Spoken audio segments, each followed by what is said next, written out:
Kay ganda talagang pagmasdan ang ating paaralan.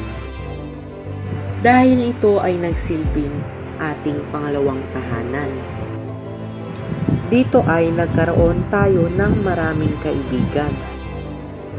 Yung tipong lagi mong kasama sa katuwaan at lagi kang tinutulungan. Masasabi kong ang ating paaralan ay puno ng kagandahan. Dahil sa mga guro na siyang gumagabay sa ating lahat upang tayo ay may matutunan. Dapat din natin silang pasalamatan dahil isa sila sa mga naging dahilan kung paano natin naipamalas ang ating mga kakayahan. Masasabi kong ako ay nakauwi na. Nakauwi na sa aking pangalawang tahanan na kung saan matatagpuan ang kasiyahan.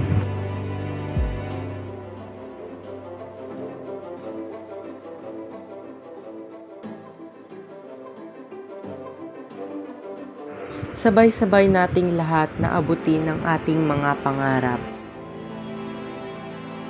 Ngunit kailangan talaga muna natin ngayong magsakripisyo at magpakahirap. Dahil isa yon sa mga dahilan upang ating malasap ang ating tagumpay sa hinaharap.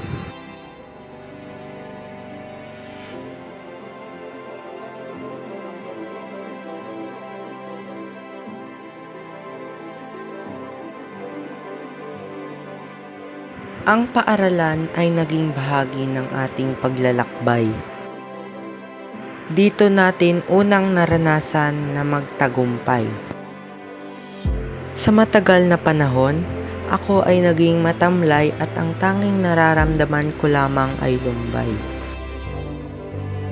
Ngunit dahil sa aking mga kamag-aral na siyang akin na ring mga kaibigan, ay ang lahat ng ito ay napalitan ng saya na walang makakapantay.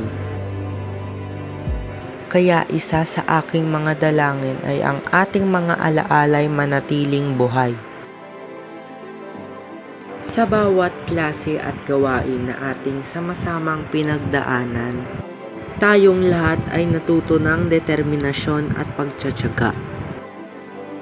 Ang paaralan ay naghubog ng ating mga napakagandang kakayahan at nagbigay ng mga oportunidad na magamit ang ating talino at galing sa bawat oras na tayo nasa paaralan.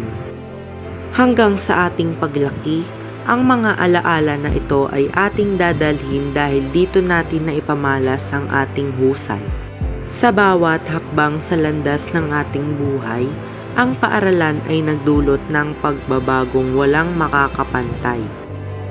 Ako'y nakauwi na sa ating pangalawang tahanan na tinatawag nating paaralan kung saan nagsimula ang ating lahat ng mga tagumpay.